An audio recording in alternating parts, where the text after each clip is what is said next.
안녕하세요. 저는 40대 초반 여자입니다. 저는 오늘 이 자리에서 제 인생에 많은 변화를 준 한 여자에 대해 이야기를 좀 해볼까 합니다. 멀리에서 처음 그 여자를 봤을 때 이미 남편은 더 이상 제 남자가 아니라는 것을 느끼게 되었고, 그동안 힘들게 쌓아왔던 남편과의 삶을 정리해야겠다는 결심을 할 수밖에 없었네요. 저보다 모든 게 우월했던 그 여자를 이겨내기에는 어려울 거라 판단했었죠. 온몸에 그녀의 흔적을 묻히고 집으로 들어온 남편에게 솔직하게 물어봤어요. 저와 살 건지 그 여자를 따라갈 건지 결정하라고 얘기하자 남편은 한참 동안 아무 말도 하지 않더니 자기 아들인 젖먹이를 업고 있는 저를 바라보며 미안하다는 한마디를 하더군요. 어느 정도 예상은 했었지만 저와 갓 태어난 자기 아들을 보면서도 등을 돌리는 모습을 보게 되니 저도 모르게 눈물이 흘렀습니다. 저도 사람인지라 힘들게 이끌어온 가정이 외간 여자 하나 때문에 무너지는 걸 보고 싶지 않았어요. 남편 몰래 핸드폰을 뒤져 그녀의 전화번호를 찾아냈고 저희는 그렇게 직접 얼굴을 대면하게 되었네요.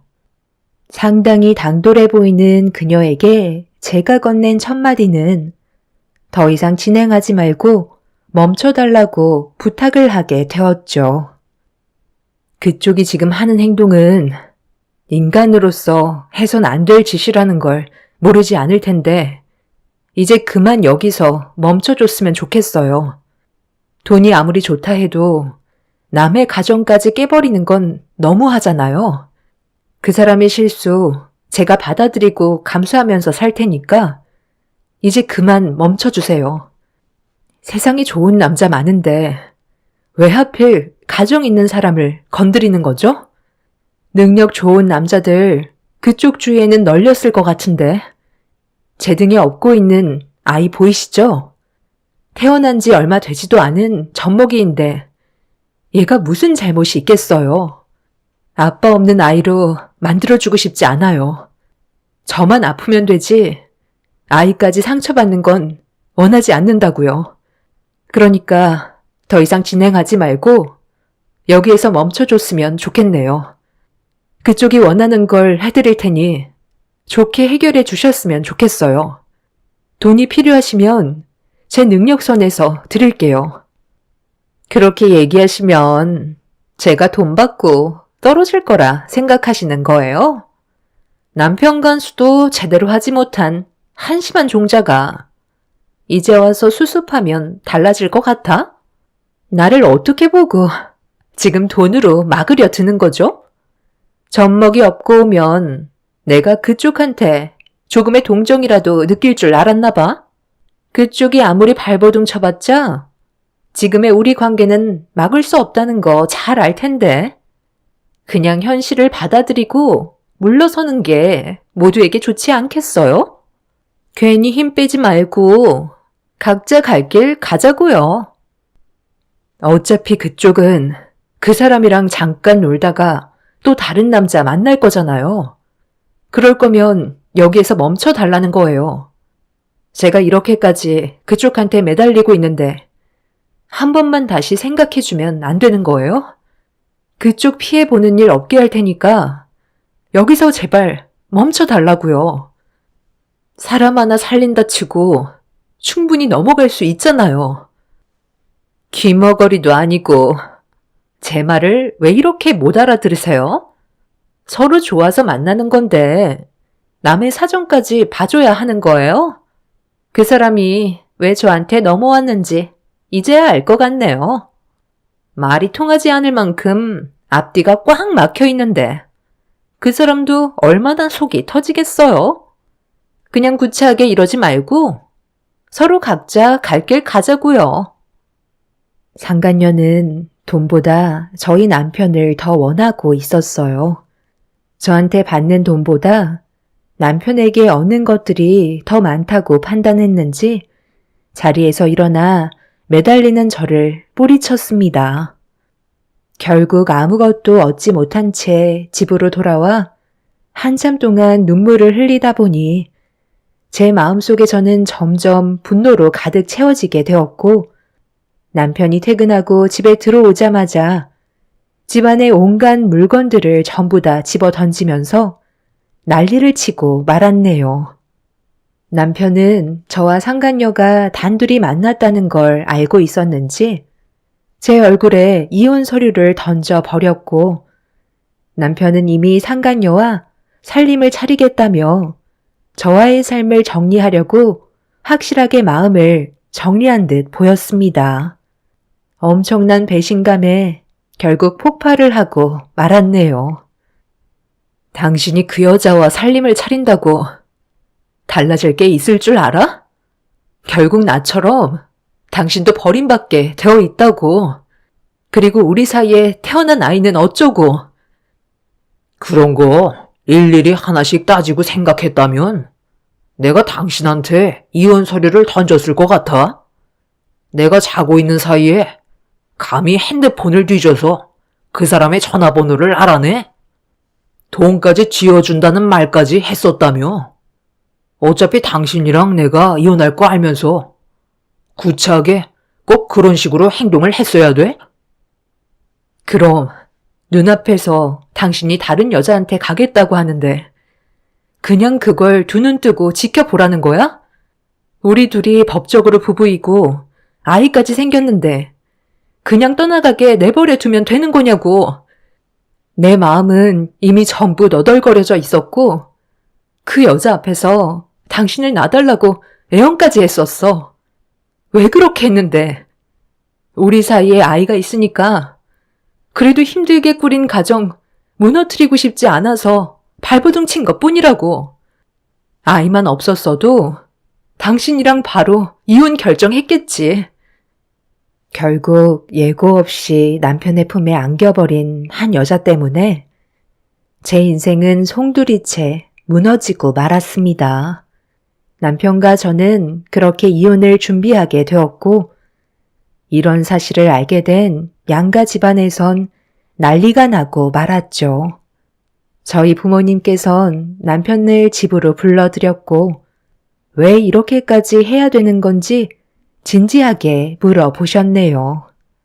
남편은 제가 아닌 상간녀를 택하겠다는 말을 거침없이 꺼내면서 저에게는 미련이 없다고 새로 만난 여자에게 더 많은 사랑을 받고 있다며 저희 부모님께도 엄청난 상처를 주고 말았습니다. 묵묵히 듣고 있던 아빠는 앞으로 있게 될 일들에 대해 후회하지 않겠냐며 다시 한번 기회를 주었지만 남편은 거절을 하고 말았네요.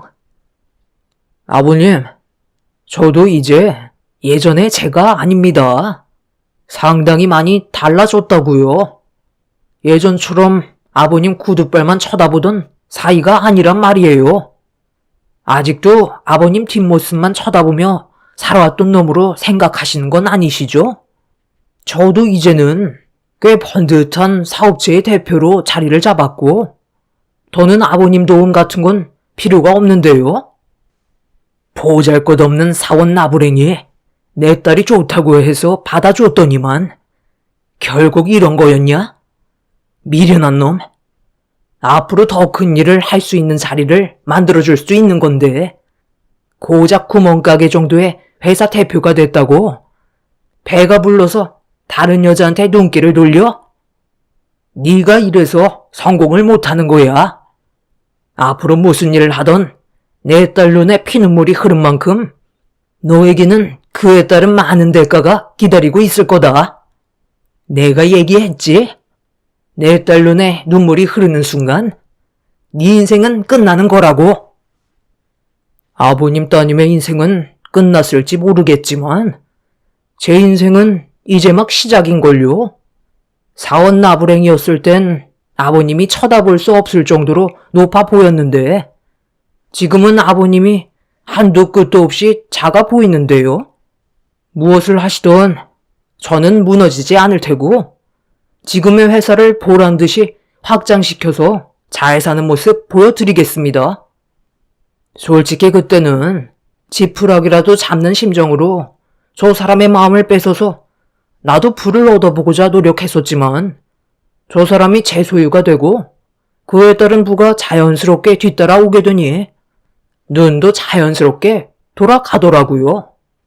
돈이 많아지니까 다른 여자들이 계속 눈에 들어오는 걸 어쩌겠어요? 그동안 정말 감사했습니다. 돈을 어떻게 버는지 많이 배웠고 그동안 쌓인 노하우로 아버님이 소유하고 계신 회사 제가 언젠간 집어삼켜 드리죠. 할 말 다 끝나신 것 같으신데 먼저 일어나겠습니다. 권서방, 꼭 이렇게까지 해야 되겠나? 우리는 그동안 자네를 진심으로 친아들처럼 생각하면서 받아줬는데 어떻게 한순간에 배신을 할 수가 있는 거야? 인생살이 물 흘러가는 대로 살아가면 되는 거지. 너무 심각하게 생각하지 마시고 어머님도 현실을 받아들이세요. 불같은 아버님 옆에 계시지 말고 더 좋은 남자 만나시는 게 어때요? 세상에 널린 게 남자인데 한평생 한 남자만 바라보며 살아간다는 건 너무 미련하다고 생각되지 않아요? 인생은 순식간에 지나갑니다. 남편은 자리에서 일어나 저에게 눈길조차 주지 않고 돌아가 버렸어요. 부모님은 상간녀의 치마폭에 쌓여서 빠져나오지 못하는 남편을 보며 가슴을 치셨고, 아빠는 결국 혈압이 오르셨는지 쓰러지게 되셨네요. 저는 아빠 회사에서 일손을 도와주고 있었는데 어느 날 회사에 신입사원이 들어왔었고 저와 자주 마주치게 되는 일이 많았어요. 신입사원이라 모든 서툰 모습이 눈에 띄어 제가 가르쳐 줄 수 있는 것들은 알려주었고 여러 가지로 조언도 해주면서 비슷한 나이라 어느새 가까워지게 되었는데 시간이 지나다 보니 서로의 감정에 변화가 생기면서 연인 사이로 발전하게 되었죠. 부모님께선 항상 저에게 하셨던 말씀 중에 하나가 제가 마음에 들어하는 사람이 있다면 아무것도 따지지 않고 그 사람의 인간성 하나만 보겠다는 말을 하셨어요. 한마디로 조건이 중요하다는 건 아니었죠. 그런데 회사에 저와 그 사람이 연애하고 있다는 소문이 퍼지게 되면서 아빠는 남편을 불러 저를 진심으로 사랑하고 있는지 물어보았고 저와 평생 함께하고 싶다는 확고한 마음을 보여주자 아빠는 그 사람의 조건을 따지지 않고 저를 사랑하고 있다는 거 하나로 결혼을 허락해 주셨습니다.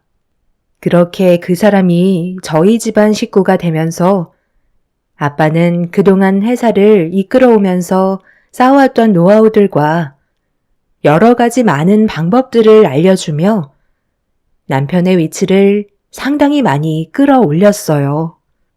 아빠를 따라갈 수 있을지 걱정이 되지 않을 만큼 남편은 정말 많은 시간 동안 인정받기 위해 노력을 하며 더 높은 곳을 바라봤었죠.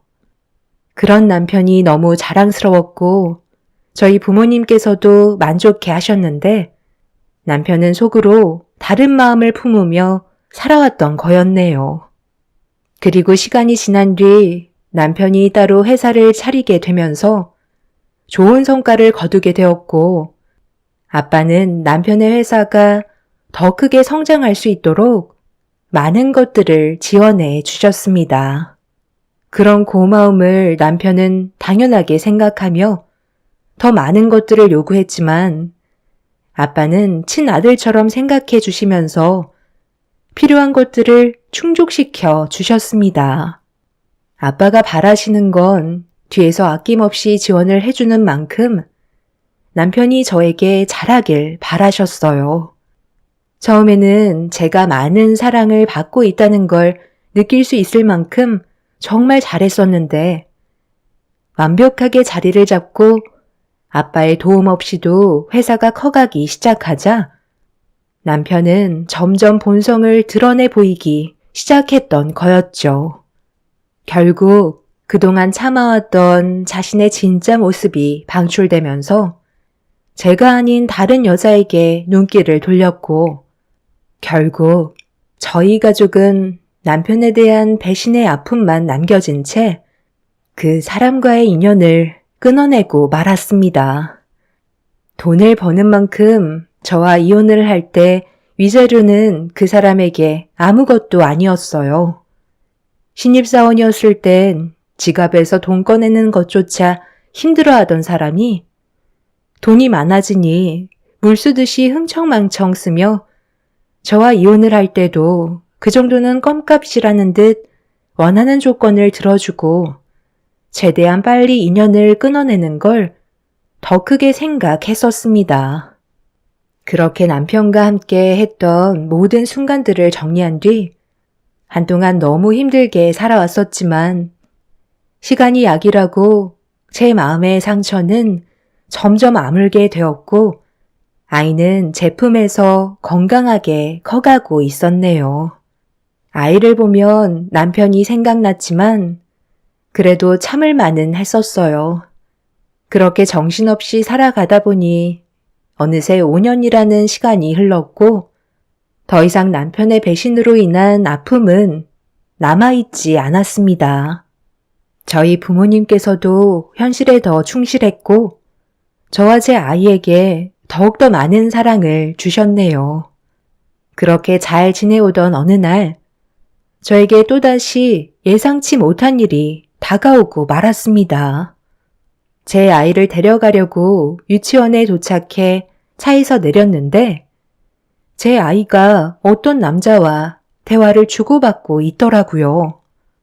저는 너무 놀라 뭐 하시는 거냐며 제 아이를 안아들며 처음 본 남자의 얼굴을 마주한 순간 엄청난 충격을 받고 말았네요. 5년간 한 번도 모습을 나타내지 않았던 전 남편이 제 아이와 대화를 나누고 있던 거였습니다. 사색이 된 얼굴로 전 남편을 경계하면서 화를 냈는데 제가 알고 있던 남편의 모습이 아니었어요. 초췌해진 얼굴과 제대로 씻지도 못한 모습으로 주변을 살피고 있는 모습에서 그 사람의 신변에 문제가 생겼다는 걸 알 수 있었죠. 지금 뭐 하자는 거야? 당신이 내 아이 앞에 나타날 자격이 있다고 생각해? 이제서 뭘 어쩌자는 건데?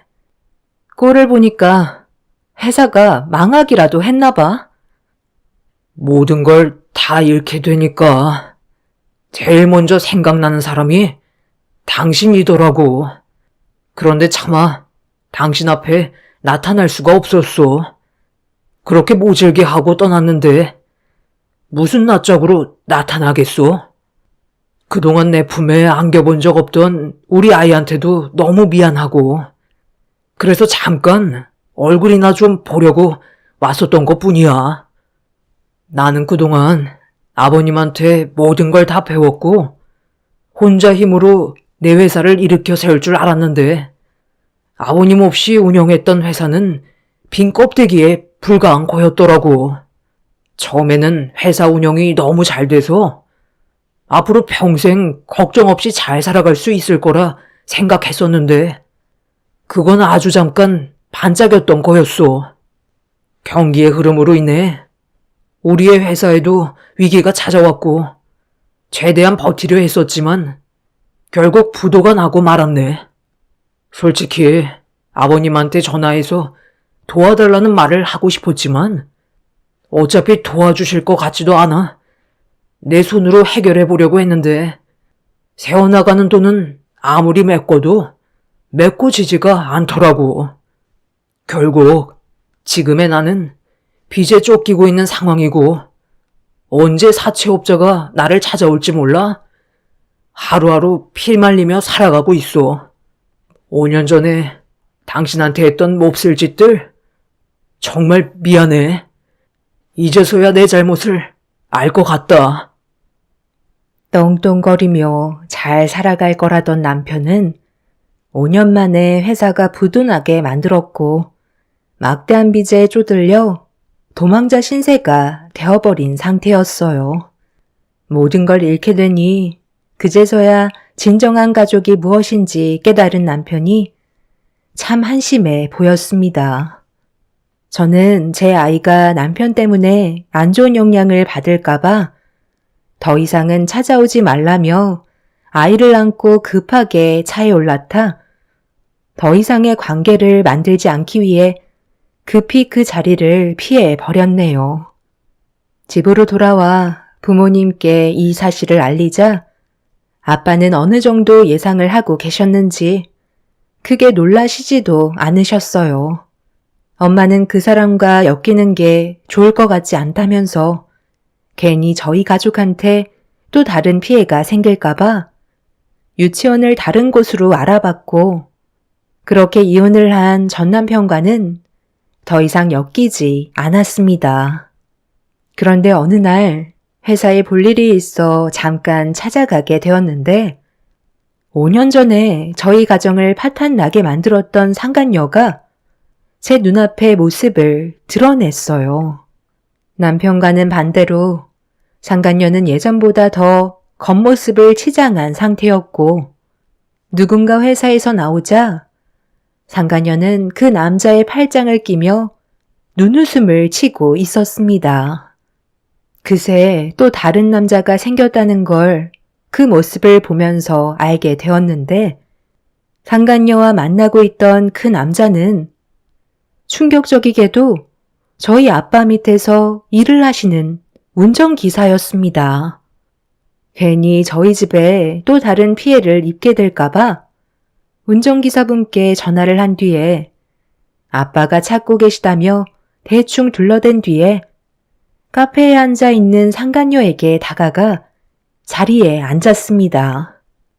음료를 마시며 저희 운전기사를 기다리고 있던 상간녀는 제 얼굴을 보자마자 음료를 뿜었고 급하게 주위를 살피더니 뭐 하는 거냐고 얼굴을 붉히면서 저에게 화를 내며 언성을 높였습니다. 여기가 어디라고 찾아온 거야? 이번엔 누구 등에 빨대를 꽂으려고. 너 때문에 우리 가정 파탄 난 거 몰라? 그 사람이랑 평생 함께 할 것처럼 얘기하더니만. 그새 또 다른 남자가 생겼니? 그런데 둘이 나이 차이가 너무 많은 거 아니야? 내가 멀리에서 다 지켜보고 있었거든. 내가 이렇게까지 무너졌는데 그쪽 인생이 잘 될 수 있게 내가 두고 볼 것 같아? 둘이 아주 못 죽어서 안달날 정도로 붙어 있던데 그 사람이 부도나고 더 이상 빨아먹을 게 없으니까 내친 거니? 당연한 질문을 왜 물어봐? 내가 왜 그 사람을 선택했었는데 돈이 많아서 접근했던 거고 원하는 것만큼 얻었으니 빠진 것뿐인데 뭐가 잘못됐어? 나 정도의 미모면 원래 다 그렇게 하면서 살아. 대신 상대방은 즐거움을 얻었잖아? 그쪽한테 충족이 안 되는 걸 내가 대신 채워주고 그에 따른 돈을 받은 것뿐이라고. 솔직히 그 사람이랑 결혼까지 생각하고 있었거든? 그런데 너무 빨리 무너지는 바람에 나도 솔직히 당황스럽더라고. 하기야 돈을 흥청망청 쓸 때부터 뭔가 불안하다 싶었는데 결과적으로 엄청난 빚에 쪼들려서 나까지 피해가 올 것 같아 급하게 그 사람이랑 인연 끊어버렸지. 나한테 글쎄 돈을 빌려달라더라고. 내가 정신 나갔다고 그 사람한테 왜 돈을 빌려줘야 돼? 자기가 선택한 인생 말아먹었는데 남까지 피해를 주려 하는데 같이 있을 필요 없잖아. 아마 지금도 나를 찾고 있을지도 모르지. 나는 이미 그 전에 다른 사람 물색했고 꽤 능력 있는 좋은 남자를 만났거든. 이번에는 나도 진지하게 만나볼 생각이야. 벌써 결혼하자는 말이 나왔거든. 대기업 임원 정도면 고개 빳빳이 들고 대우받으면서 살아갈 수 있잖아. 그 사람 올 시간 된 것 같은데 더 볼 일 없으면 일어나지. 내가 그동안 많은 사람들 등골 빨아서 모아준 돈을 그 사람한테 투자했거든. 대기업 임원 정도 얻는데 생각보다 조건이 너무 까다로워서 맞춰주는데 힘들었지만 그래도 앞으로 그 이상 돈 쓸 생각하면 3억쯤이야 아무것도 아니지. 계속 앉아있을 건 아니지? 곧 그 사람 오기로 했는데 계속 신경 쓰이게 할 거야?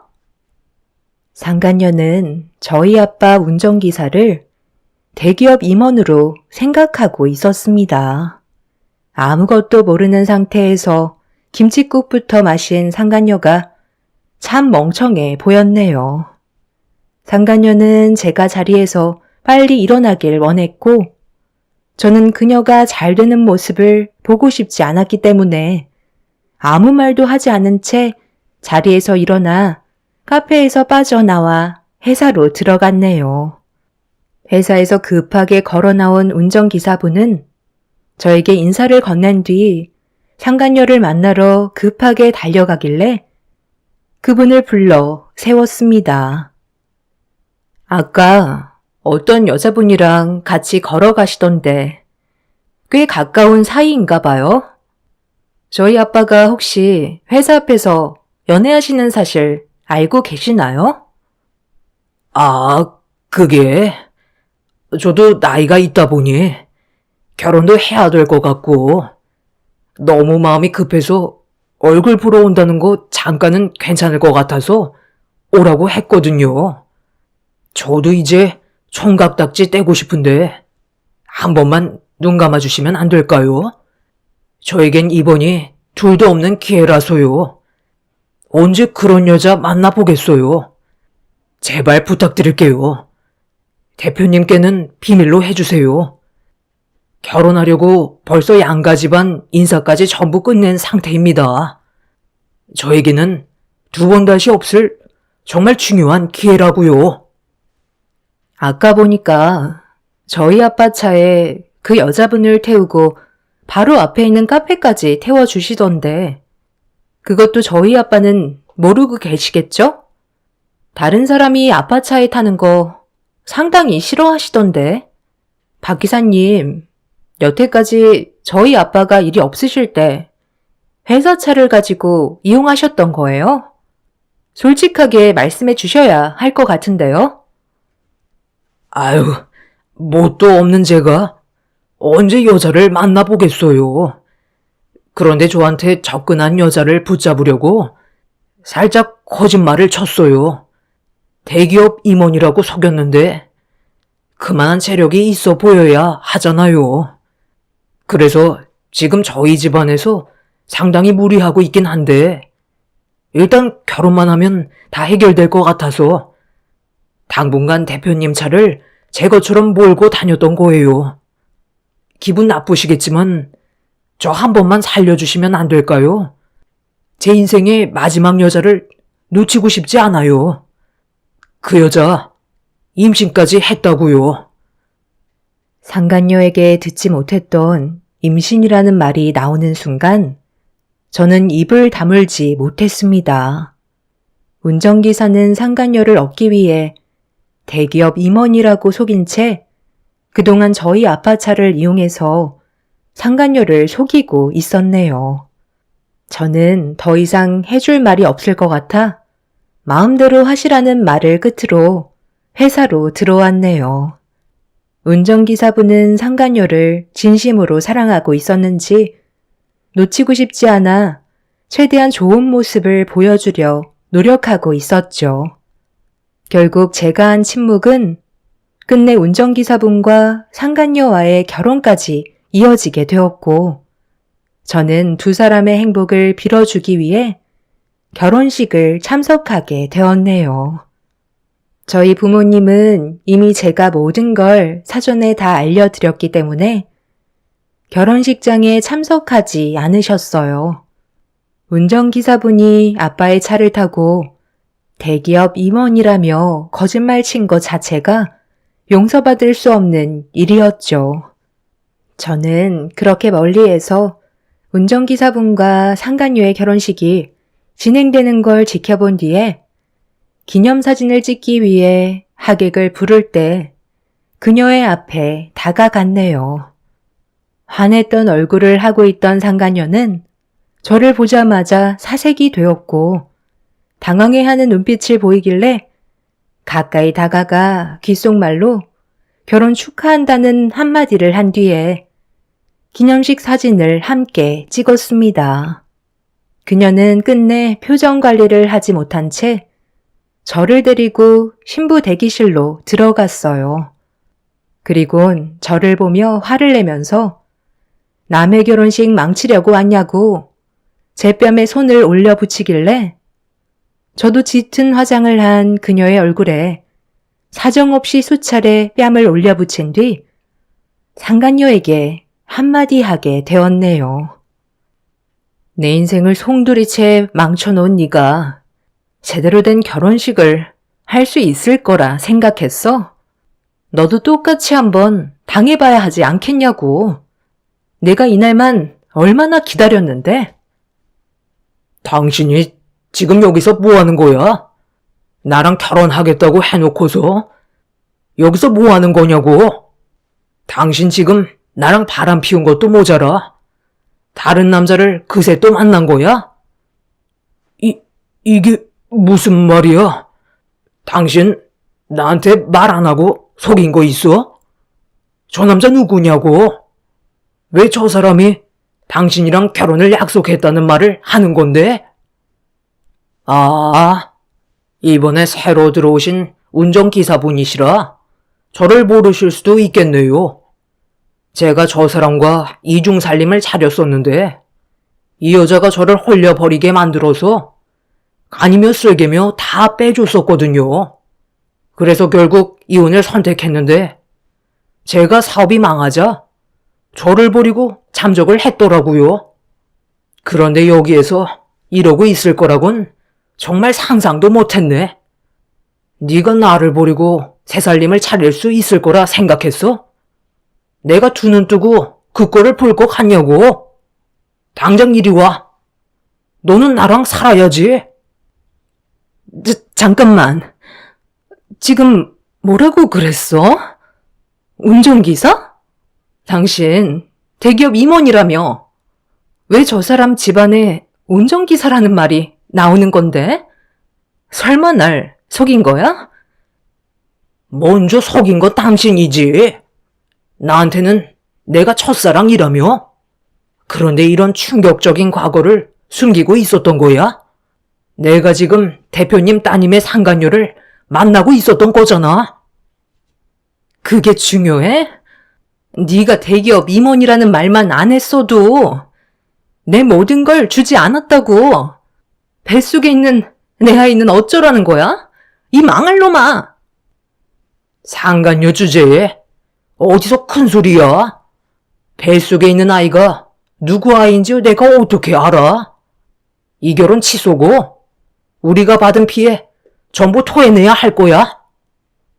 상간녀는 그 자리에 털썩 주저앉아 눈물을 쏟아내며 자기 인생 책임지라고 난리를 치고 있었어요.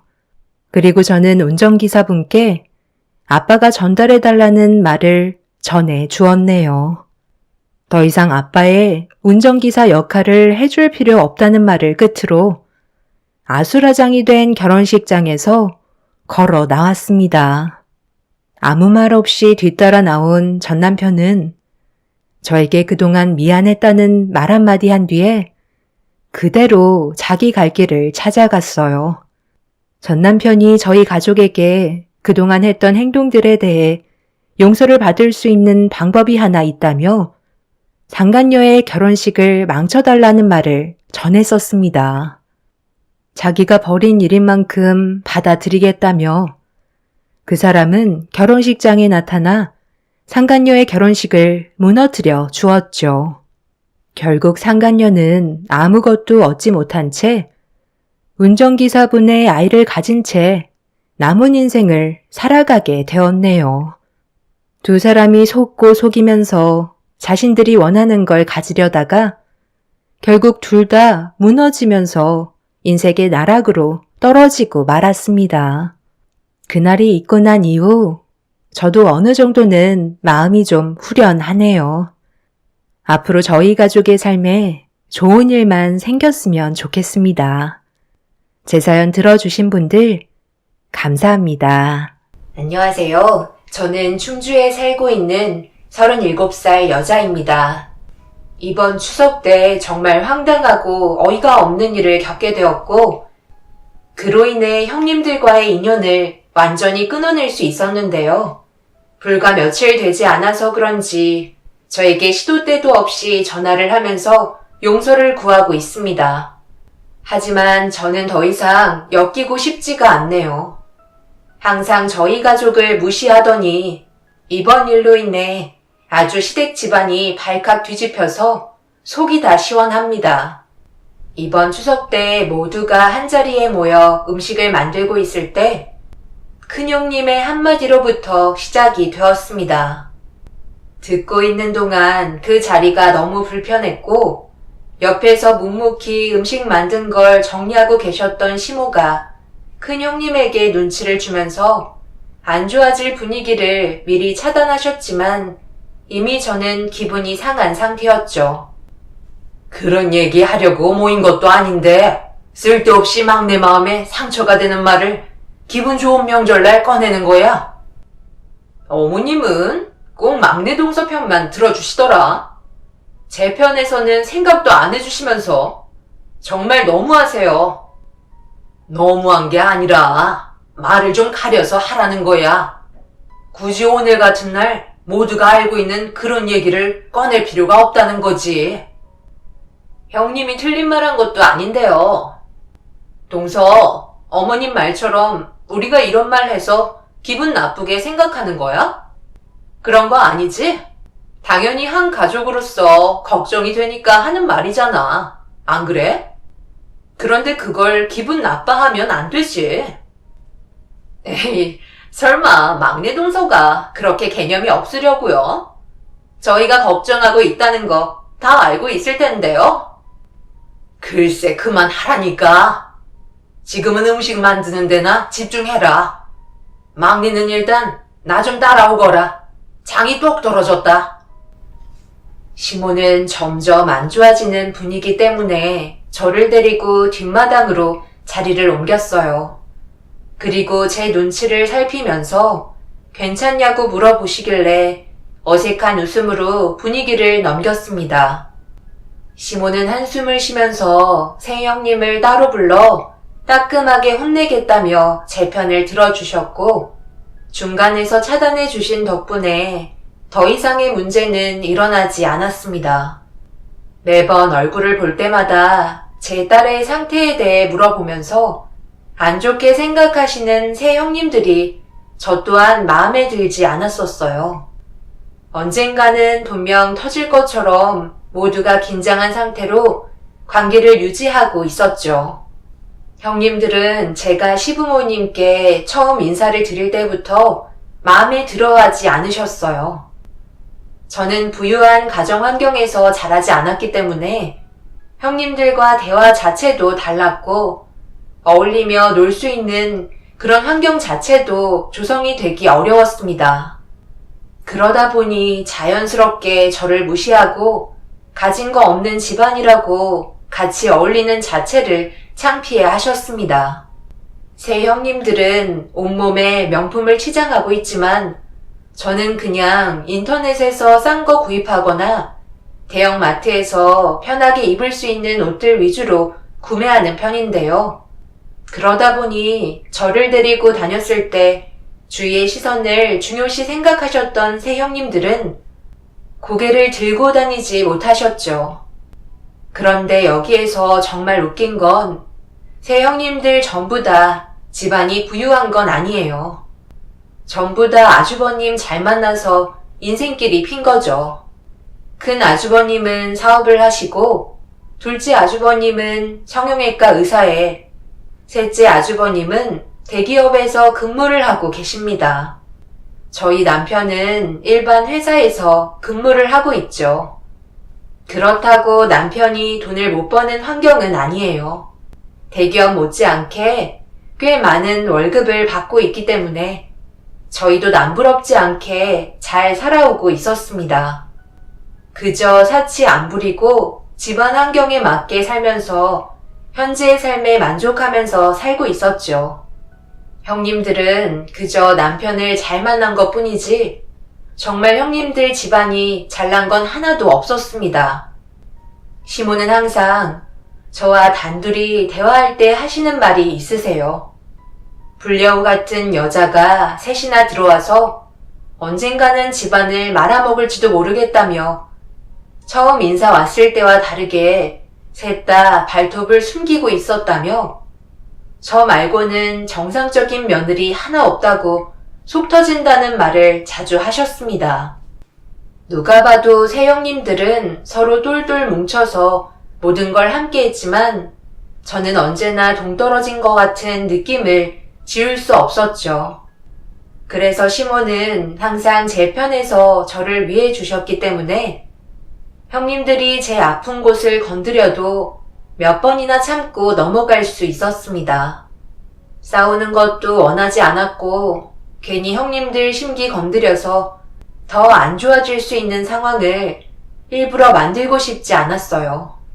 그래서 묵묵히 참고 또 참았습니다. 어차피 명절이 지나면 얼굴 볼 일 거의 없고 연락도 주고받지 않기 때문에 무조건 참는 게 이기는 거라 생각했었어요. 그렇게 시모와 뒷마당에서 장을 푼 뒤 서둘러 주방으로 돌아와 저녁상을 차리고 있는 형님들을 도와 정신없이 음식 준비를 하고 있었습니다. 그런데 두 사람이 함께 들어도 무거운 상을 음식이 가득 담겨있는 상태에서 큰 형님이 저 혼자 들고 나가라는 말에 당황한 나머지 우물쭈물거리며 어색한 웃음으로 혼자서 상을 들 수 없을 것 같다고 말하자 저를 보며 화를 내셨습니다. 막내 동서는 항상 그게 문제야. 시키면 알아서 하면 될 것을 굳이 나한테 다시 되물어야 되는 거야? 내가 방금 뭐라고 그랬어? 우리가 지금 정신없이 음식을 준비하고 있으니까 막내 동서가 상을 들고 거실로 나가라고 얘기했잖아. 그럼 나머지는 알아서 해결을 봐야지. 밥까지 떠먹여줘야 되겠어? 애도 아니고 어떻게 된 게 혼자서 할 수 있는 게 아무것도 없어? 형님, 제 말은 저 혼자 음식이 가득 담겨있는 상을 혼자 들기에는 무리가 있을 것 같아 힘들다고 말씀드린 것 뿐이고 잠시 도와달라고 부탁한 건데 이게 화낼 문제는 아니잖아요. 상을 같이 들어주실 분이 없으신 것 같으니까 저희 남편에게 도와달라고 얘기할게요. 솔직히 저 혼자 들고 나가라는 상을 형님들도 혼자 들고 나갈 수는 없잖아요.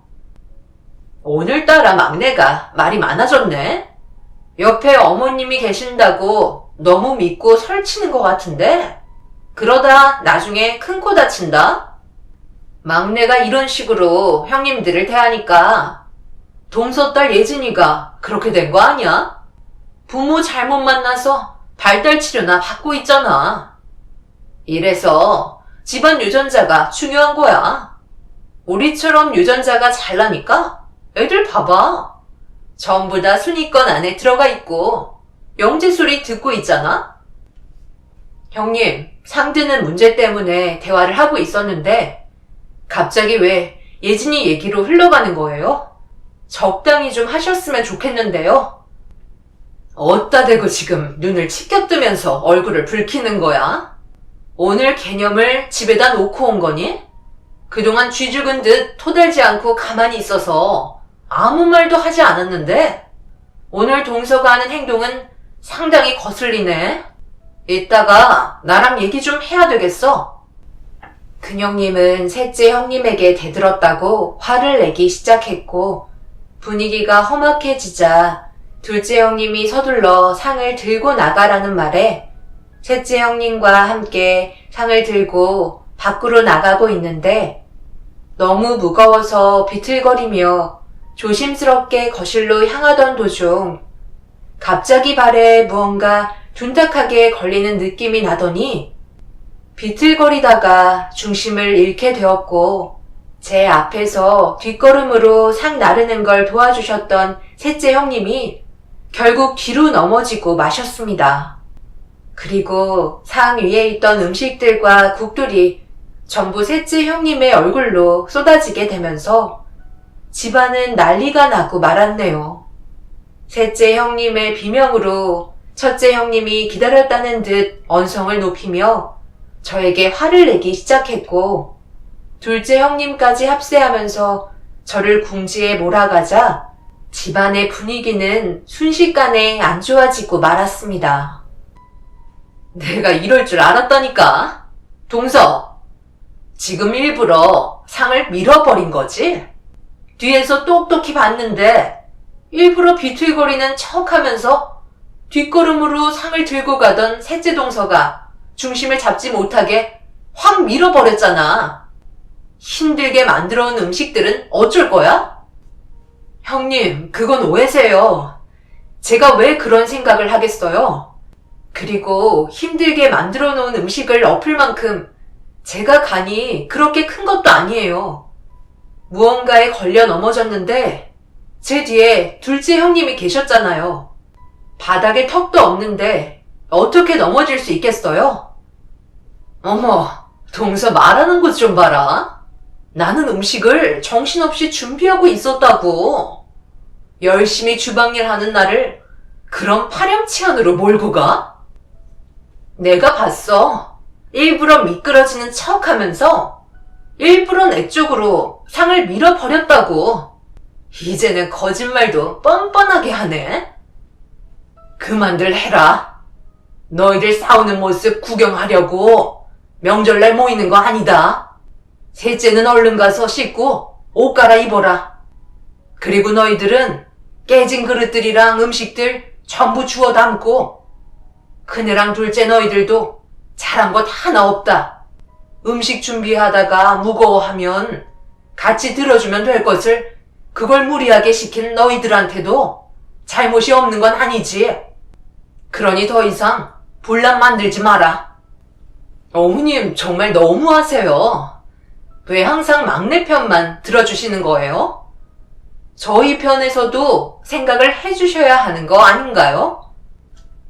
너희들 중에 하나라도 막내를 두둔하는 게 아니라 셋 다 똑같이 뭐가 그리 마음에 안 들어서 헐뜯으려 하는 건데 그래서 내가 막내 편을 들어주는 건데 그게 뭐 잘못되기라도 했다는 거니? 나까지 너희들처럼 똑같이 해줘야 속이 후련하겠어? 한 식구가 됐으면 감싸주지는 못할 망정 어디서 편을 가르고 있어? 꼴도 보기 싫으니까 너희들 전부 다 나가거라. 형님들의 불만이 결국 시모를 분노하게 만들었고 언성을 높이며 화를 내기 시작하시자 형님들은 당황했는지 더 이상 아무 말도 하지 않고 바닥에 널브러진 음식들을 치우는 걸 도와주셨습니다. 남편과 아주버님들도 많이 놀라셨는지 서둘러 바닥에 깨진 그릇들을 치워주셨고 시모는 화가 많이 나셨는지 밖으로 나가 버리셨습니다. 그렇게 모두가 함께 모여 서둘러 정리를 끝낸 다음 다시 상을 차려서 남편과 아주버님의 도움으로 큰 상을 옮길 수 있었습니다. 그때가 하필 남자들은 밖에서 그동안 시부 혼자서 손을 쓰지 못하시고 방치하셨던 외부 곳곳을 수리하는데 집중을 하고 있었기 때문에 집안의 사정을 전혀 모르고 있었고 셋째 형님의 비명소리에 모두가 급하게 집 안으로 들어오면서 저희 사정을 알게 되었던 거네요. 원래 무거운 건 남자들이 들어줬었는데 하필 그날 이런 일이 발생이 되었던 거죠. 그래도 어찌어찌 해서 상황을 수습한 다음 모두가 둘러앉아 마음을 진정시키며 시모의 눈치를 보면서 아무 말 없이 밥을 먹고 있는데 형님들의 시선에서 느껴지는 따가움은 견뎌내기가 힘들 정도로 저에 대한 증오로 가득 차 있었습니다. 도대체 뭐가 문제인지 모를 만큼 형님들은 저를 너무 싫어했어요. 그날 제 머릿속에 가득했던 생각은 빨리 명절이 끝나고 두 번 다시 형님들의 얼굴을 보고 싶지 않다는 생각밖에는 없었습니다. 아무리 싫어한다고 해도 사람을 막대할 정도로 제가 잘못한 것도 없었기 때문에 형님들의 행동들은 이해하기가 어려웠어요. 그런데 식사가 거의 끝나갈 무렵 시모는 모두가 함께 모여있는 자리에서 형님들에게 명령을 하셨고 시모의 지시에 어이가 없다는 듯 저를 노려보면서 불만을 털어놓기 시작했습니다. 어머님, 그건 아니죠. 그럼 막내 동서는 그냥 놀고 먹으면서 쉬고 있으라는 말이에요? 어머님께서 이런 식으로 행동하시는 게 오히려 모두에게 불화를 조성해주고 있다는 걸 모르세요? 뭐든지 공평하게 나눠야 불만이 없는 거죠. 그래서 하기 싫다는 거야? 다시 한번 말하지만 한 번만 더 셰미 말에 토를 달거나 대들면 그땐 인연 끊을 테니까 그냥 조용히 시키는 대로 움직이거라. 너희들 셋 다 여기 상에 있는 음식 전부 정리하고 설거지 끝낸 다음 과일까지 내와라. 그리고 막내 너는 시엠이랑 갈 데가 있으니까 서둘러 옷부터 입거라. 너희는 내가 갔다 올 때까지 전부 다 처리해놔라. 알겠니? 시모는 화가 가라앉지 않으셨는지 형님들한테 주방 일을 시키셨고 시모는 저를 데리고 밖으로 나가셨습니다.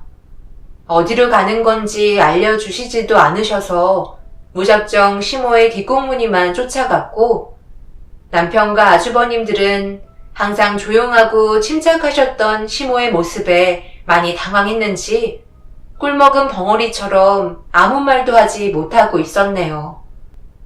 신발을 신고 현관을 나서는 순간까지 형님들은 아주버님들께 제가 개념이 없다며 불만을 털어놓으셨고 혼자 있을 남편이 걱정도 됐지만 우선적으로 시모의 말을 따라야 했던 터라 집에 계신 시부께서 중간 역할을 잘 해주실 거라 믿고 시모를 따라갔습니다.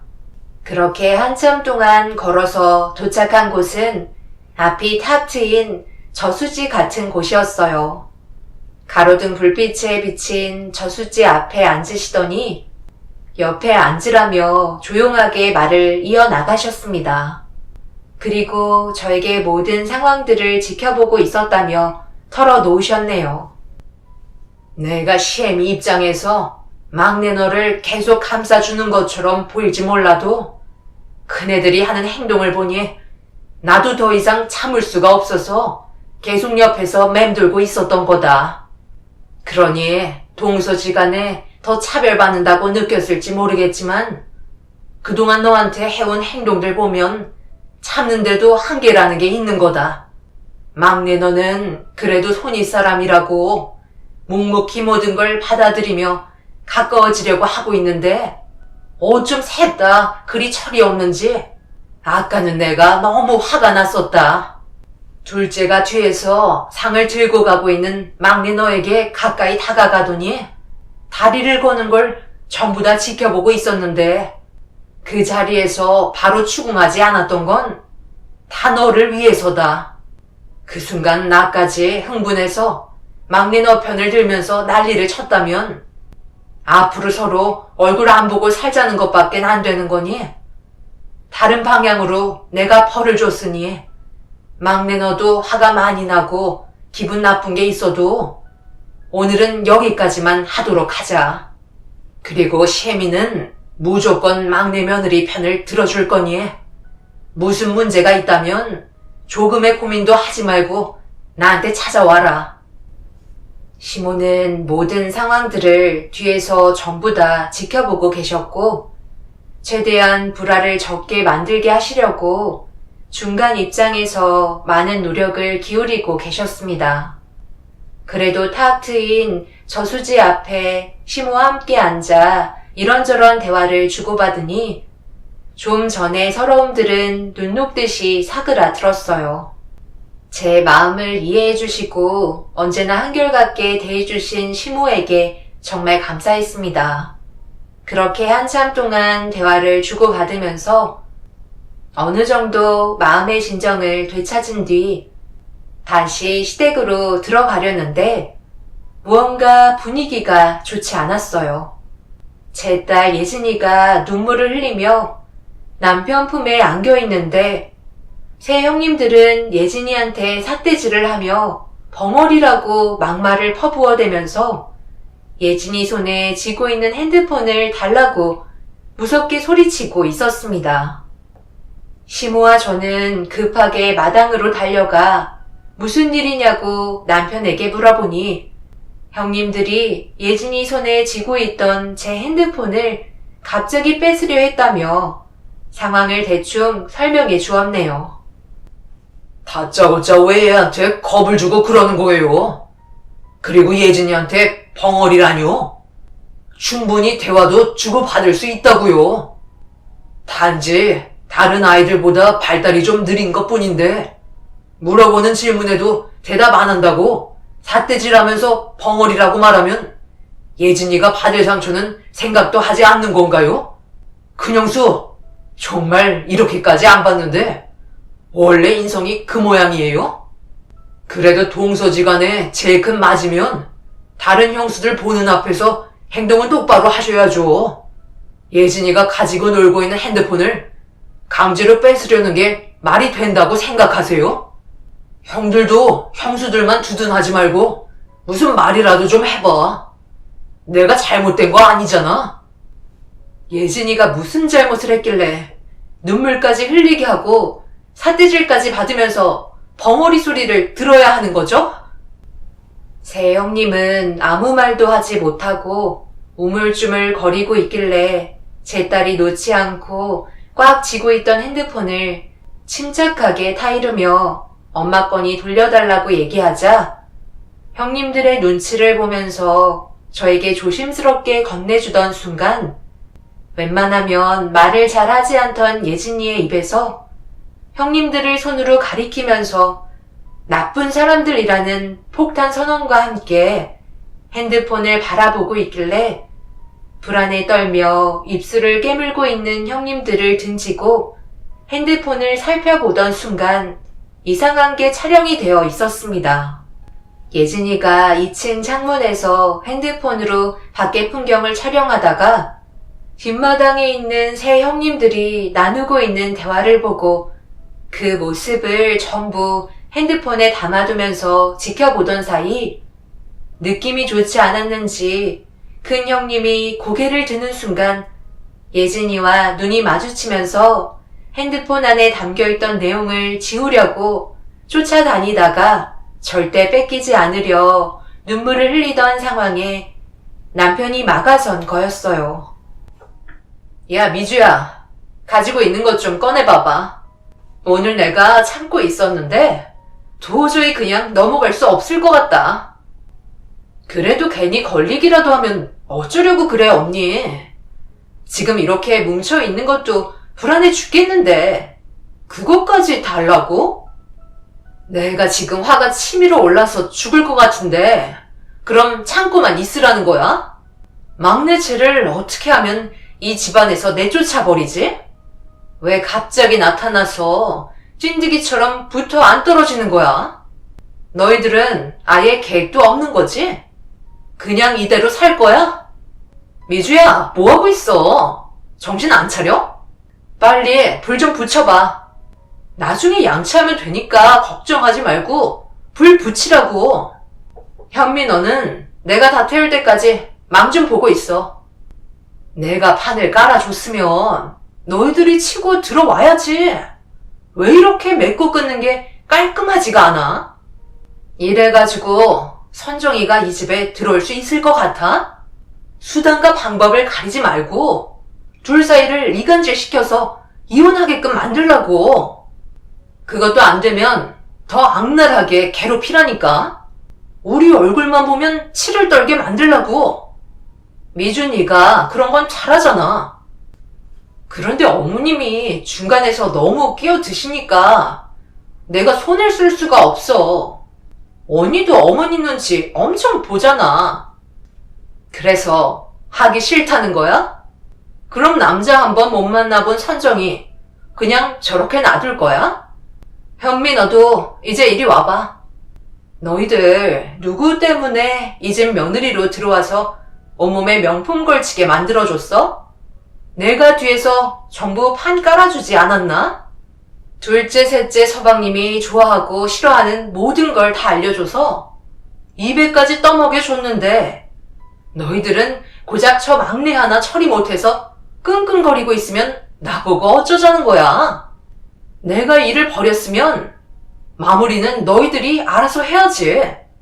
거짓말을 하건 막내 서방님이 바람을 피우고 있다는 소문을 내건 무슨 수를 써서라도 불화를 만들라고. 선짜리 안 보겠다는 거 겨우 주선해줘서 잘 먹고 잘 살게 됐으면 나한테도 돌아오는 게 있어야지. 밖에서 차례를 기다리고 있는 선정이가 배달은 내 동생인 거 너희들도 잘 알면 최대한 빨리 손을 쓰도록 해. 올해 안에 둘이 이혼하게 만들어. 알겠어? 너희들이 걸치고 있는 명품이 아깝다. 그런데 둘을 떼어놓는다는 게 쉽지가 않잖아. 하필 선짜리 주선해준다고 예전에 약속 잡았을 때 선정이가 교통사고가 나는 바람에 약속이 취소된 걸 우리가 어떻게 되돌려잡아. 그날 막내 서방님이 집으로 돌아가던 중에 막내 동서를 만난 건데 서로 예상하지 못한 장소에서 만나서 인연이라고 생각할 정도로 끈끈하다고. 그냥 선정이는 포기하자 언니. 우리가 뒤에서 지원해주면 되잖아. 언니 마음 충분히 알겠는데 어쩌겠어, 상황이 이런 걸. 벌써 7년이나 흘러버렸잖아. 그러니까 최대한 빨리 서두르라는 거잖아. 너희들 그동안 내가 한 동네에서 함께 자라왔기 때문에 이렇게 만들어준 거 몰라? 그동안 나를 잘 따르며 살아왔기 때문에 내가 너희들한테 고마워서 이 집안에 꽂아준 거야. 막내제 꼴도 보기 싫으니까 무슨 수를 써서라도 이 집안과 인연 끊게 만들어. 알겠어? 다시 한번 말하는데 내가 너희들한테 줬던 만큼 보답하라고. 세영님의 대화에 시댁 식구 전체가 발칵 뒤집히게 되었고 말도 안 되는 사실을 그동안 숨기며 살아왔다는 거에 시모는 경악을 하고 말았습니다. 세영님은 오래전부터 서로 한 동네에서 알고 지낸 사이였는데 큰형님이 아주버님과 만나면서 돈이 많다는 걸 알게 되자 모든 수단과 방법을 가리지 않고 결혼을 성사시킨 뒤에 뒤이어 줄줄이 둘째 형님과 셋째 형님의 선자리를 봐줘서 한 식구로 들어오게 만들었던 거였어요. 그런데 배다른 동생 하나가 있었는데 저희 남편과 연결을 해주려다가 첫째 형님과 배다른 동생분이 교통사고가 나면서 선자리는 취소가 되었고 그때 제가 남편과 뜻하지 않은 장소에서 만나 서로 인연이 되어 버렸습니다.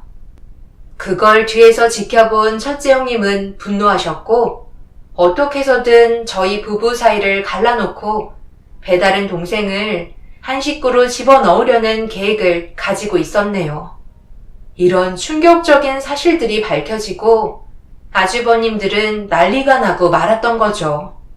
모두가 속아서 결혼을 하게 됐으니 엄청난 충격을 받게 된 것도 모자라 큰형님의 모습이 고스란히 찍혀있던 영상에 태도와 말투 그리고 그거를 태우는 모습까지 전부 시부모님께서 제일 싫어하는 모습만 담겨 있었습니다. 결국 그날 폭풍이 휘몰아쳤고 저희 부부 말고는 정상적으로 만들어진 부부는 없었어요. 친밀한 계획에 넘어간 아주버님들께서 결국 이혼을 선언한 상태십니다. 앞으로 어떤 식의 결말이 이루어질지 모르지만 제가 봤을 때 시부모님께서 사기 결혼이라고 법적으로 절차를 밟겠다는 말에 새형님은 오열을 하며 무릎을 꿇고 손이 발이 되도록 빌었습니다. 하지만 엄청난 계획들을 세우려 했던 그 사람들은 절대 용서받지 못할 것 같네요. 큰형님은 저에게 시도 때도 없이 전화하셔서는 용서를 구하며 자기들의 잘못을 인정한다고 저와 제일 가깝게 지내고 계신 시모에게 말 좀 잘 해달라며 구걸을 하고 있습니다. 이혼만큼은 절대 안 된다고 발악하고 있는 중이네요. 제 딸이 그날 영상을 촬영하지 않았다면 저희는 아무것도 모른 채 당하기만 했을 것 같네요. 이런 사실이 밝혀진 게 천만 다행이라고 생각합니다. 앞으로 그 사람들이 평생 자신들의 잘못을 후회하면서 살아갔으면 좋겠네요. 제 사연을 들어주신 분들, 오늘 하루도 힘내시고 좋은 날 가득하시길 바랍니다. 감사합니다. 안녕하세요. 저는 나이 62살에 경비 일을 하고 있는 남자입니다. 이곳에 사연을 신청하게 된 이유는 제가 겪었던 충격적인 일들을 여러분들께서도 들어주셨으면 하는 마음에 글을 적게 되었습니다. 작년 한방눈이 내리던 추운 겨울날 새벽 시간에 아파트 야간 순찰을 하던 도중 마지막으로 주차장을 살피고 경비실로 다시 들어가려고 하는데 철문을 닫는 소리가 들려 순간적으로 놀라 고개를 돌렸고 소리가 난 방향으로 걸어가 도착을 하니 창고 앞이었어요. 문이 살짝 열려있는 틈 사이로 조심스럽게 인기척을 냈지만 아무런 대답을 하지 않길래 동물이 들어온 줄 알고 쫓아내려 창고 문을 연 순간 경악할 만한 광경을 목격하게 되었고 어떤 식으로 대응을 해야 할지 몰라 당황스럽기만 했었습니다. 그런데 저에게 말을 붙여 오더군요. 정말 죄송한데요. 제가 지금 여기에 있다는 걸 아무한테도 얘기하지 말아주세요. 사정이 있어서 그러니 한 번만 눈 감아주시면 안 될까요? 지금은 아무 말도 해줄 수가 없지만 제발 비밀로 좀 해주세요. 경찰에도 신고하시면 절대 안 돼요. 무슨 말을 하시는지 충분히 알겠는데요. 그렇다고 밖에 눈도 오고 이 추운 날 여기에 있겠다고요? 그러다 저체온증으로 동상 걸려 큰일 난다고요. 아무한테도 말하지 않고 비밀 지켜드릴 테니까 일단 자리부터 옮기는 게 좋을 것 같네요. 제가 지금 아무것도 먹지를 못해서 그러는데 맨밥이라도 있으면 주실 수 있으신가요? 이런 부탁까지 드려서 정말 죄송해요. 당장이라도 쓰러질 것 같던 여자의 몰골은 말이 아니었어요. 그리고 탈수 증세도 있는 듯 보여 며칠 동안 추위를 피해 돌아다닌 것 같아 일단 급하게 경비실로 데리고 들어왔습니다. 그리고 따뜻한 이불과 함께 난로를 옆에 놔주었고 제가 먹으려고 싸왔던 아침 도시락과 컵라면을 여자에게 건네주었네요. 그동안 배가 많이 고팠던지 제 눈치는 보지 않고 허겁지겁 밥을 먹기 시작했고 순식간에 음식을 전부 다 털어 넣었습니다.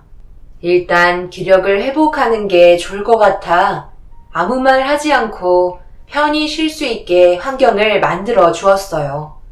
처음 본 여자는 낯선 환경에 긴장을 하기는커녕 금세 잠에 빠졌고 그 모습을 유심히 지켜보게 되었네요. 헝클어진 머리와 얼굴에서는 힘든 시간들을 보내온 게 느껴질 정도로 많이 지쳐 보였어요. 제가 겪게 된 이런 상황들이 흔하지는 않기 때문에 저 또한 당황스럽기는 했었죠. 아마 그날 아파트 창고에 몸을 숨기고 있던 여자를 제가 발견하지 않았다면 더 이상 이 세상에 존재하지 않게 되는 안타까운 결말을 겪게 됐을지도 모른다는 생각에 제 마음이 아파졌어요. 그렇게 몇 시간 동안 인기척조차 내지 않으려고 최대한 숨죽이며 여자가 깨어날 때까지 기다려 주었습니다. 그렇게 동이 트고 날이 밝아오기 시작하자 어느 정도 기운을 차렸는지 힘겹게 눈을 떴는데 어딘가 좋아 보이지 않았어요.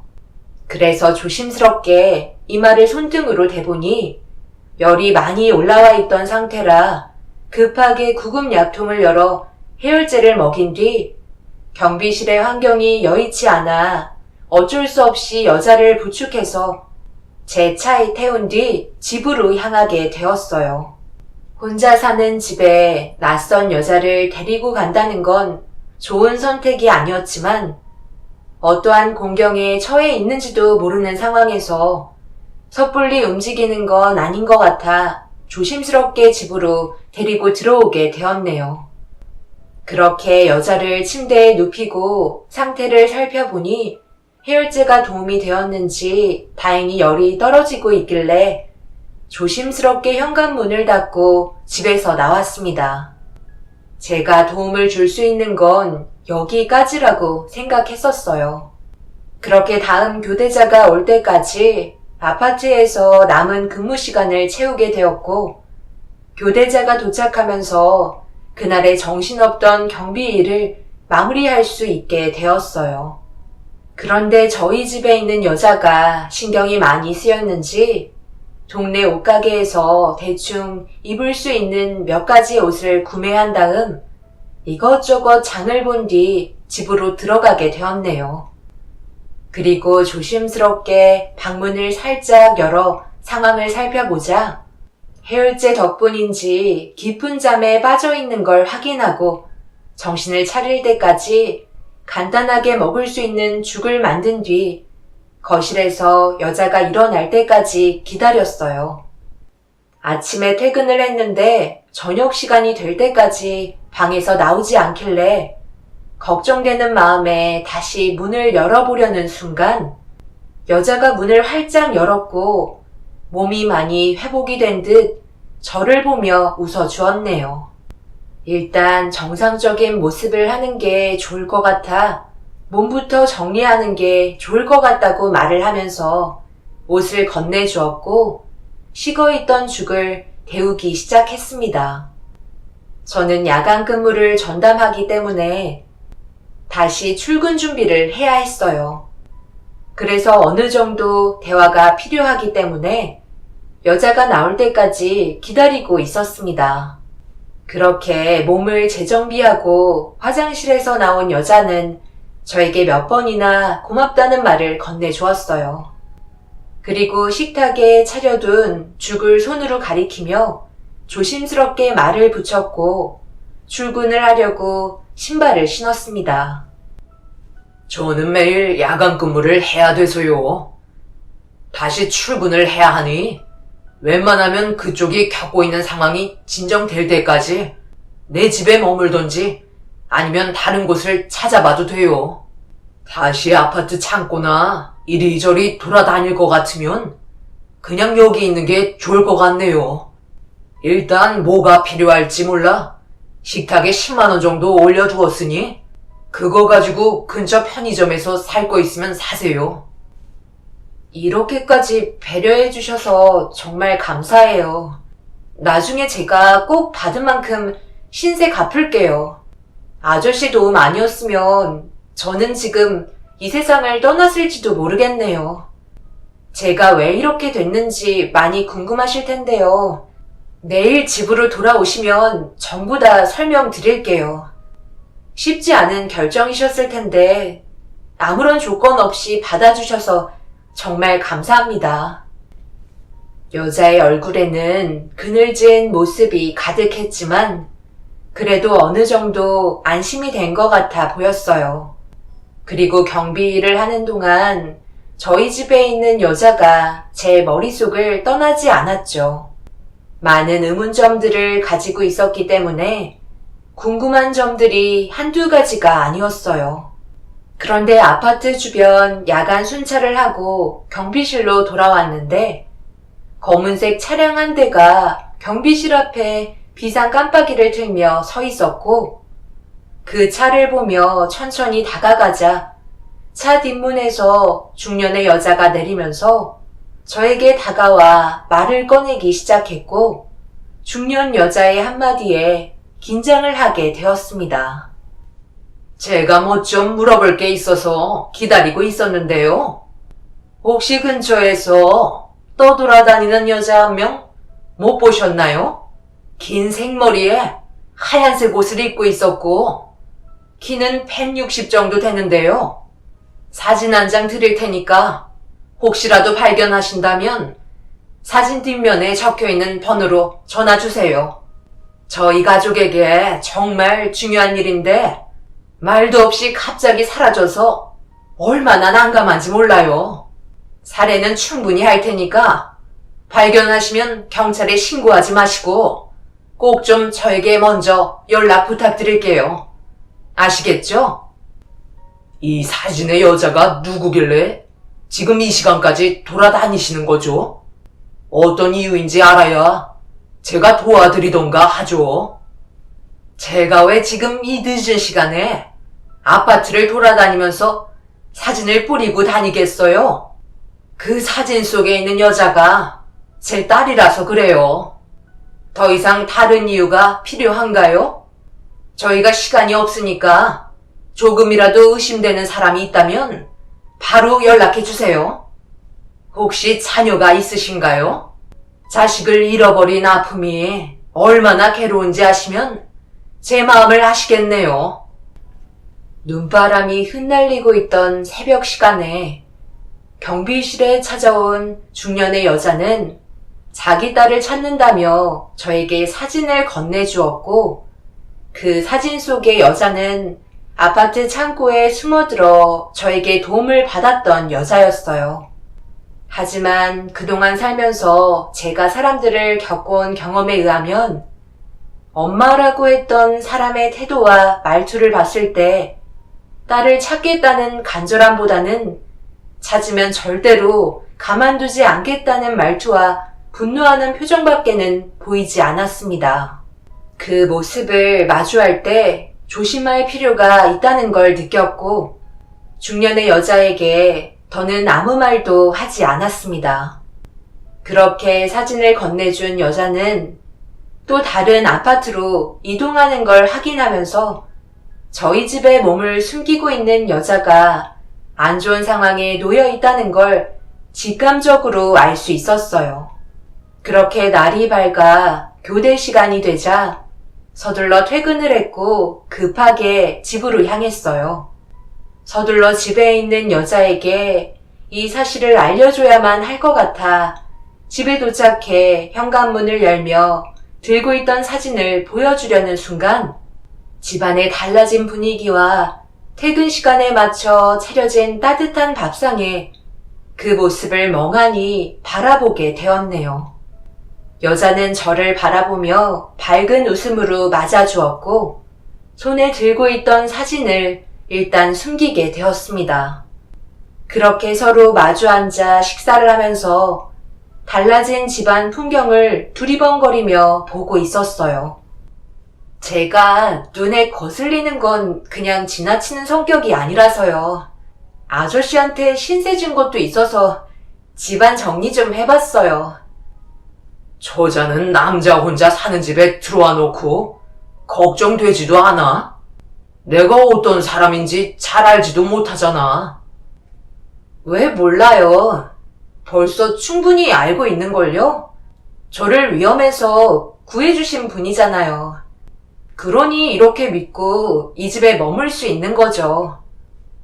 아까는 갑자기 변해버린 분위기 때문에 미처 말을 하지 못했었는데 불과 몇 시간 전 새벽에 한 중년 여성이 경비실에 찾아와 이 사진을 건네주며 딸을 찾는다고 목욕하는 즉시 연락 달라고 하던데, 그런데 내가 봤을 때 그 여자는 처자 엄마가 아닌 것 같던데.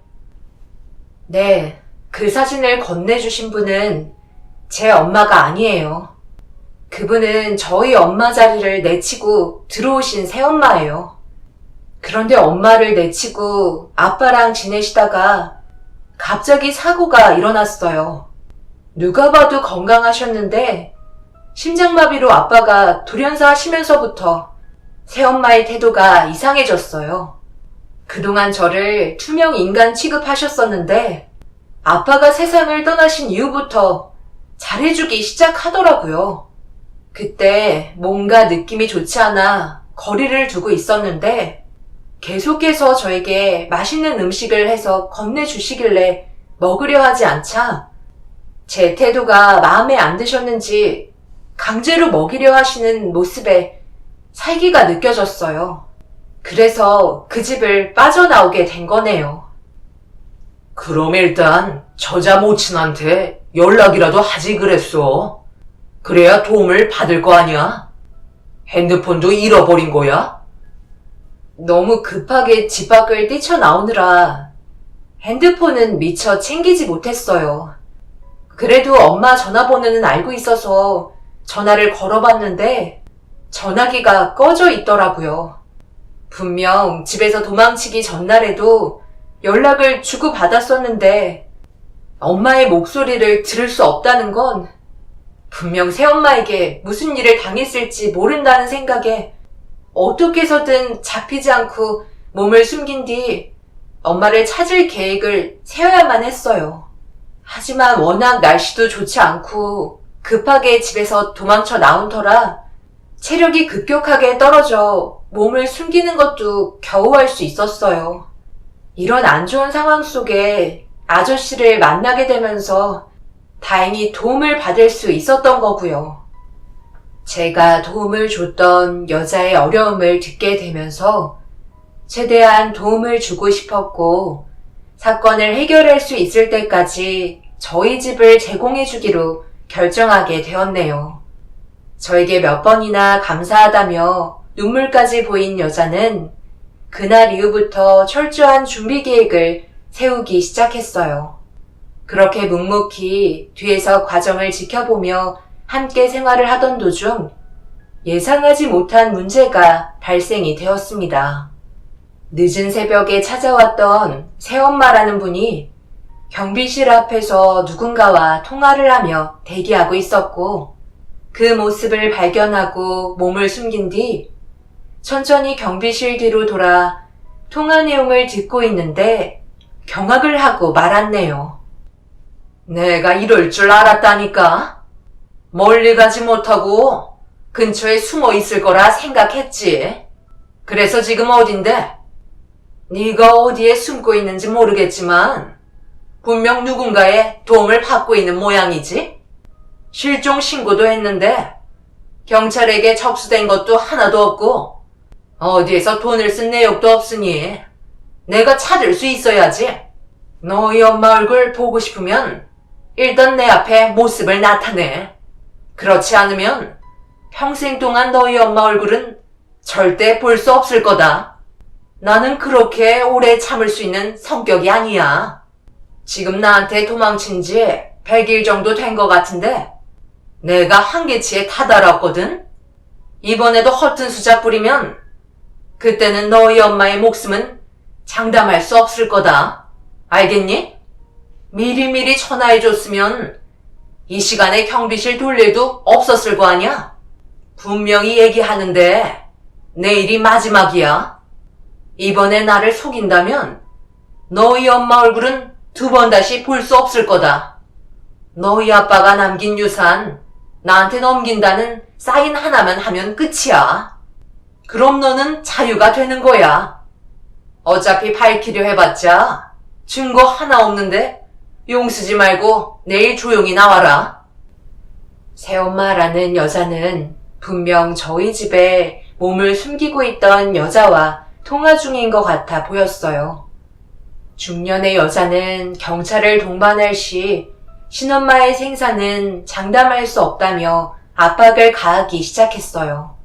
그렇게 전화를 끊고 다시 차에 타려는 순간 누군가에게 다시 전화가 왔어요. 그리고 전화를 받자마자 언성을 높이며 다급하게 통화를 끝내더니 차에 올라탔고 차를 출발시켰습니다. 친엄마라는 분이 있는 곳으로 향하는 것 같아 저도 급하게 차에 올라타 그 뒤를 따랐습니다. 거리를 둔 채 한참 동안 뒤따라가니 어느 한적한 별장에 도착을 하게 되었고 그곳을 지키고 있던 몇 명의 경비원들이 서둘러 병원을 가야 할 것 같다며 사색이 된 얼굴로 두려워하고 있었습니다. 중년의 여자는 빠른 걸음으로 별장 안으로 들어가더니 30분 정도 지났을 때 다시 별장에서 나왔어요. 그런데 그 뒤를 급하게 따라가던 경비원들의 표정이 상당히 안 좋았어요. 그렇게 할 수 없어요. 그러다 정말 큰일 난다고요. 사모님, 저희 업체도 생각해 주셔야죠. 이 사실이 외부로 나가는 순간 저희는 끝장이라고요. 그러니 제발 병원에 들어가게 해주세요. 아무리 돈도 중요하지만 이건 사람 목숨이 달린 문제잖아요. 내가 너희들을 고용한 이유가 뭐야? 이런 것까지 전부 뒤처리하라고 많은 돈을 들인 거 아니야? 그런데 이제 와서 발을 빼겠다고? 어차피 너희들도 나랑 똑같이 한 배를 탔다고. 계약 파기하고 여기서 빠져나가면 아무 일도 없던 게 되나? 어차피 이래나 저래나 나랑 범행을 저지른 똑같은 공범이라고. 우리는 돈만 챙기면 되는 거야. 그때까지만 데리고 있으면 된다고. 별장 안에는 분명 급하게 도움이 필요한 처자의 친모가 계시다는 걸 확실히 알 수 있었어요. 상황은 상당히 위급해 보여 곧바로 경찰에 신고를 하게 되었고 얼마 지나지 않아 경찰들이 도착하면서 별장은 아수라장이 되고 말았습니다. 그리고 뒤이어 구급차가 도착을 했고 별장에서 들것에 실려 나오는 여자를 보는 순간 너무 놀라 그 자리에서 넘어지고 말았어요. 그리고 이 소식을 저에게 듣고 한 걸음에 달려온 처자는 정신을 잃고 들것에 실려 나온 모친을 보며 오열을 하고 있었습니다. 그리고 그 자리에서 수갑을 채우고 있는 새엄마에게 얼굴에 손을 수차례 올려붙이며 몸싸움이 일어나기 시작했어요. 저는 뒤에서 처자를 진정시키면서 일단 응급실로 가야 할 것 같다고 설득을 시켰습니다. 모친분이 별장에서 빠져나오지 못하자 극단적인 선택을 하는 바람에 꽤 많은 출혈이 일어나 쇼크한 상태로 정신을 잃었기 때문에 서둘러 출발을 해야만 했네요. 그렇게 응급실에서 수술을 받고 있는 동안 경찰은 저희에게 어떤 상황이었는지 진술을 받았고 경찰에 출석해 주길 원했어요. 그래서 일단 제가 먼저 경찰서에서 조사를 받게 되었고 몇 시간 뒤에 저희 집에서 머물던 여자가 경찰서로 들어왔습니다. 저를 바라보며 수술은 잘 끝나 병실에서 안정을 취하고 계시다는 소식을 전해주면서 저 또한 안도의 한숨을 내쉴 수 있었네요.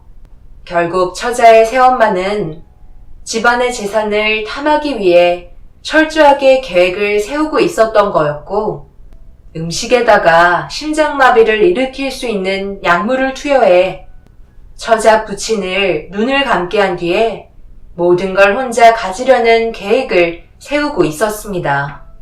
그 자리에서 도망치지 않았다면 처자 또한 두 번 다시 세상의 빛을 바라볼 수 없었던 거죠. 정말 다행이었던 건 모두가 무사했다는 거였어요. 결국 처자의 새엄마는 돌이킬 수 없는 충격적인 행동으로 인해 구치소에 수감이 되었고 고의적으로 한 사람을 세상 떠나게 한 죄로 징역 15년을 선고받았습니다. 저와 100일의 시간 동안 함께한 여자는 두 번이나 도움을 받은 거에 대해 진심으로 고마워하고 있었어요. 그리고 한동안 깨어나지 못하던 모친분도 정신을 차리게 되었고 그 옆을 지켜주던 저와 눈이 마주치게 되었습니다. 그리고 한참 동안 저를 바라보고 있던 여성은 제 얼굴을 보고 놀랐는지 입을 다물지 못할 정도로 당황스러워하고 있었네요. 잘 지내고 있었어? 이게 얼마만이야? 거의 30년 정도 된 것 같은데. 당신도 정말 몰라보게 많이 늙었구나. 당신이 어떻게 내 앞에 있는 거야? 그때 나를 떠나갔었잖아. 한마디 상의도 없이 이제 와서 왜 내 앞에 나타난 건데? 그때는 나도 어쩔 수 없는 선택이었다고.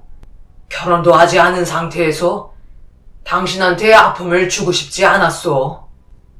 그래서 나를 버리고 간 거야? 그때 어떤 상황이었는지 알아? 내 말 한마디만 들었어도 이런 일은 없었을 거라고.